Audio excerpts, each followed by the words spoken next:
Hello Santosh గారు. Firstly congratulations. Thank you ఎట్లా so much. అనిపిస్తుంది? ఎట్లుంది ఈ ఫీలింగ్? చాలా హ్యాపీగా ఉన్నాను. చిన్నప్పటి నుంచి మా అమ్మా, నాన్న నాకు కష్టపడి పెంచారు.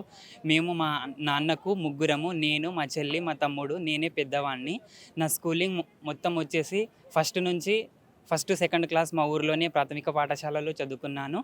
దాని తర్వాత థర్డ్ నుంచి సెవెంత్ వరకు గీతాంజలి స్కూల్ నవాపేటలో చదువుకున్నాను, మామనాడ్ డిస్టిక్.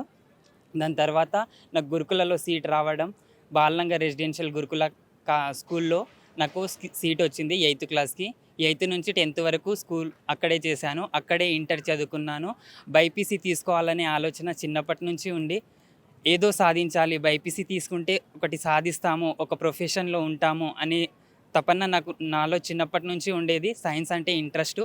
అక్కడి నుండి బైపీసీ తీసుకొని మంచి మెరిట్తో 929 మార్క్స్ సంపాదించి అక్కడి నుంచి ఎంసెట్కు, నీట్కు ట్రై చేశాను. నీట్ అప్పుడే 3 టైమ్స్ పేపర్ లీక్ అవ్వడం వల్ల నీట్లో కోల్పోయాను. దాని తర్వాత ఎలాగో అలాగా మెడికల్లోనే ఉండాలి అనే పట్టుదల మాత్రం వదలకుండా బీఎస్సీ నర్సింగ్, అప్పుడు అపోలో కాలేజ్ ఆఫ్ నర్సింగ్లో నాకు సీట్ రావడం జరిగింది. అక్కడ 4 ఇయర్స్ చేశాను. 4th ఇయర్లోనే నా కెరియర్ని అక్కడే నేను స్టార్ట్ చేశాను. 4th ఇయర్ చదువుతుండగానే నేను ప్రైవేట్గా జాబ్ చేసుకుంటూ అక్కడే తర్వాత 9 months ఇంటర్న్షిప్ కోవిడ్లోనే చేశాను. ఫస్ట్ వేవ్, సెకండ్ వేవ్ కోవిడ్లోనే జాబ్ చేశాను. అప్పుడు నైట్ డే అని కష్టపడి జాబ్ చేసుకుంటూ అప్పుడే మన అమ్మ నాన్న చాలా హ్యాపీగా ఉన్నారు. కోవిడ్లా జాబ్ చేస్తున్నారు కాబట్టి ఆరోగ్యాన్ని కూడా లెక్క చేయకుండా అని ఒక చిన్న ఎందుకు వెళ్తున్నావు అని ఒకటి కూడా ఏమీ అడగకుండా నేనేం చేస్తానంటే దానికి ప్రోత్సహించారు మా అమ్మ నాన్న. దాని తర్వాత అపోలో నుంచి మళ్ళీ నాకు వేరే సైడ్ జాబ్ వచ్చింది.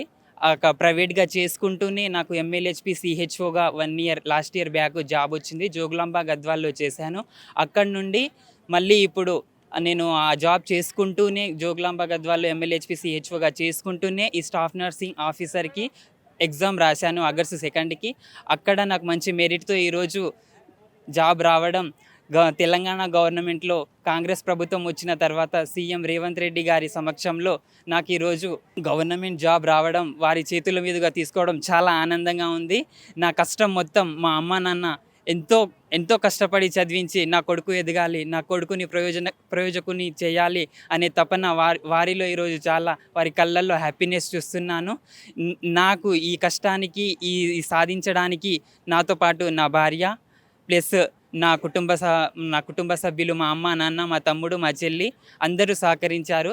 నేను ఈ జాబ్ సంపాదించడానికి అపోలో కాలేజ్ ఆఫ్ నర్సింగ్ నుంచి స్టాఫ్, మా ప్రిన్సిపల్ మేడం వసుంధర తులసి మేడం గారు, రాజేశ్వరి మేడం గారు, పేరున స్టాఫ్ అందరికీ ధన్యవాదాలు తెలుపుకుంటున్నాను. నాకు గవర్నమెంట్ జాబ్ రావడం చాలా ఆనందంగా ఉంది. Thank you so much. Thank you. All the best and congratulations. Thank you so much.